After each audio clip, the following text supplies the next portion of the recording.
Séance photo en plein Manhattan, des jeunes arborant des t-shirts fiers d'être guyanais.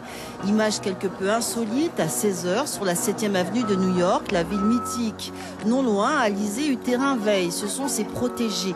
Elle les a placés à la demande du rectorat de Guyane et de l'école de commerce dans des entreprises américaines. Ils sont une dizaine, ils viennent du lycée Félix Éboué où ils sont en BTS assistant de manager et de l'école du commerce. Ils ont été sélectionnés pour effectuer leur stage de fin d'études. Ils ont commencé début juin et déjà leurs aventures s'arrêtent. Certains n'ont jamais quitté la Guyane, c'est donc un véritable choc culturel. Leurs objectifs, l'apprentissage en situation de la langue anglaise et surtout l'acquisition de nouvelles méthodes dans le droit des affaires. En Guyane, les gens sont moins réactifs forcément.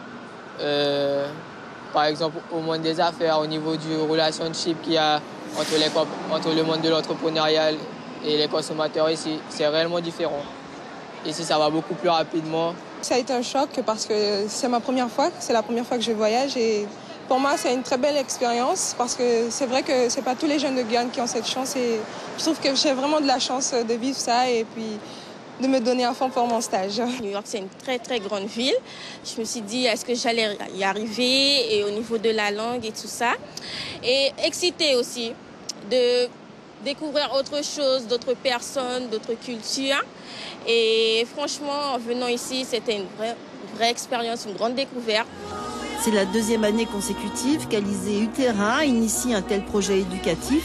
Cette femme de poigne vit depuis de nombreuses années à New York où elle ne cesse de faire la promotion de la Guyane. Les étudiants ont véhiculé une très bonne image positive de la Guyane. Leurs responsables de stage sont tous satisfaits. D'ailleurs, il y en a même qui voudraient les garder. En ce qui me concerne, c'est vrai que ça fait un grand vide parce que je me suis attachée quand même à eux après 6 semaines.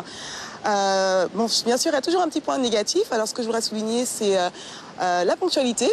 Donc c'est très important parce qu'il faut que les jeunes comprennent que la ponctualité c'est très important et il ne faut pas jouer avec ça parce que ça peut aussi leur coûter cher.